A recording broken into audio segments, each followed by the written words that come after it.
Assalamualaikum warahmatullahi wabarakatuh. Teman-teman saya semua dimanapun berada, jumpa lagi dalam konten saya, Ezrinal Aziz. Kali ini saya akan membahas masalah hukum Indonesia ya. Saya akan mengutip narasi dari Pak Mahfud MD yang mengulas ya tentang kasus Nadiem ya. Jadi menurut beliau, kalau Nadiem ini sampai diputus bersalah oleh hakim, padahal beliau yakin sekali, dan sekarang fakta-fakta di persidangan beliau ikuti semuanya, maka nggak terlalu lama Indonesia itu akan runtuh. Karena saya kira melihat ada suatu moralitas yang nggak baik ya. Dalam Islam disebutkan bahwa lebih baik menghukum, melepaskan orang yang 1000 orang bersalah daripada menghukum 1 orang bersalah, tidak bersalah. Orang yang tidak bersalah dihukum itu sebuah cacat moral yang tidak termaafkan ya. Jadi ya kita alhamdulillah ya, dengan civil society, dengan koreksi dari masyarakat, Presiden bertindak dengan bijak ya, melepaskan Tom Lembong, melepaskan Ira Puspadewi, yang semua kita bisa saksikan bahwa ya mereka tidak bersalah, mereka profesional ya, yang seharusnya ditangani dengan business judgment rule, tetapi ini diupayakan dengan rekayasa, dengan segala macam, terlihat supaya bersalah dan sebagainya. Tapi itu kan orang-orang yang memang punya nama ya. Tom Lembong, dia punya kapabilitas, punya relasi yang kuat, punya dikenal banyak orang tahu dia orang profesional, orang jujur. Demikian Bu Ira, demikian pula Bu Ira ya. Jadi bagaimana dengan orang-orang bawah ya? Saya saya buka aja ya, saya pernah difitnah, dituding bersalah, kemudian masuk rutan selama 11 bulan. Banyak sekali cerita-cerita teman-teman di rutan itu. Teman-teman saya di rutan mungkin 70% itu tidak bersalah.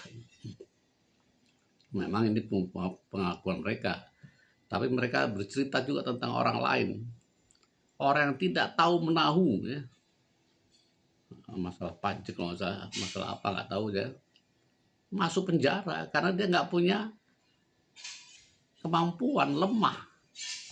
Bosnya yang bersalah, tapi bosnya bisa sogok sana, sogok sini, pengaruhi sana, pengaruhi sini, dibuat framing dan sebagainya, manipulatif. Akhirnya dia orang yang tidak tahu menahu ini bisa masuk penjara, dinyatakan bersalah, divonis bersalah. Itu saya kira banyak sekali. Nah, saya ingin mencontohkan kasus yang saya alami sendiri. Saya ada 3 investasi. Saya adalah mantan Dirut Dana Pensiun Bu Kaltim ya. Ada 3 investasi yang dipermasalahkan, yaitu saham, pembelian saham, 2 pembelian saham dan 1 pembelian kondotel.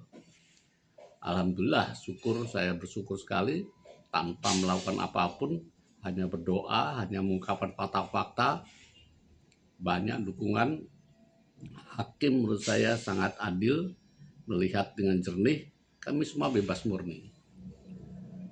Tapi satu, yaitu yang terkait dengan properti yang saya beli, kondotel di Bali, kasasinya diterima oleh Mahkamah Agung dan dia dinyatakan bersalah, menjalani hukuman lagi. Padahal dia tidak merugikan sama sekali. Padahal saya membeli kondotel dia dengan harga murah ya, 50%. Memang dia berjanji akan membuyback ya, dan dia tidak memenuhi janjinya. Tetapi kan asetnya sudah saya terima. Ya, asetnya sudah saya terima, tidak bukan dia belum bayar, cuman dia tidak bisa membuyback lagi aset itu. Tapi saya tidak dirugikan karena aset itu saya beli dengan harga murah, itu aset yang bagus, sebuah kondotel yang apa namanya itu laku keras, tapi di Mahkamah Agung dia diputus bersalah, dianggap belum menyerahkan aset itu, jadi framing seperti itu kemana-mana, di framing soal dari cokok, kemudian seolah asetnya disita dari sana, padahal aset itu sudah disita sejak masalah saya. Aset itu disita bukan dari Pak Ida Bagus namanya, bukan dari sana, tapi disita dari Dapen PKT. Yang seharusnya menurut putusan pengadilan dikembalikan ke Dapen PKT, dan saya sudah menyuarakan untuk mengembalikan.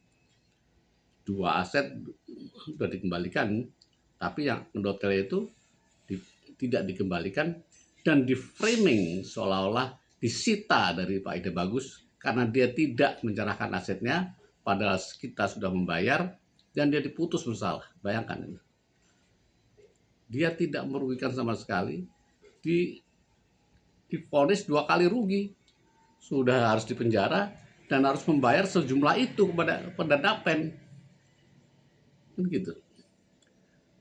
Saya sudah menanyakan karena itu dikejar di Jakarta Pusat, menanyakan ini putusan MA menyita itu, padahal putusan MA di saya, putusan pengadilan saya menyatakan harus dikembalikan ke Dapen.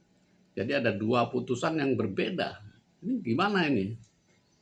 Nah, menurut jaksa yang saya temui di Jakarta Pusat, kami hanya menjalankan perintah. Kami sita aset ini akan kami lelang dan hasilnya akan kami kembalikan ke Dapen memang. Jadi dia menyarankan silahkan minta fatwa MA. Nah, saya akan mengusulkan ini ke Dirut Dana Pensiun ya, untuk meminta fatwa MA dan lebih baik itu dikembalikan lagi ke Dapen supaya bisa dioptimalkan. Memang kondotel itu dipailitkan kan, tetapi proses pilotnya sudah digugat ya. Orang yang mempilotkan itu sudah masuk penjara karena membuat surat utang palsu. Bagaimana aset yang harganya ratusan miliar dipilotkan hanya karena hutang 700 juta. Aneh sekali ya. Tapi karena ada kong kali kong, ada kenalan ini dengan bisa terjadi. Jadi saya ingin menyatakan bahwa banyak ketidakadilan itu terjadi kepada masyarakat bawah yang buta hukum.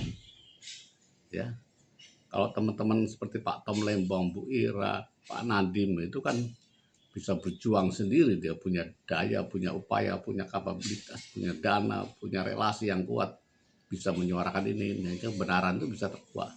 Tapi teman-teman yang di bawahnya yang tidak punya relasi, tidak punya dana dan sebagainya, itu betul-betul miris ya.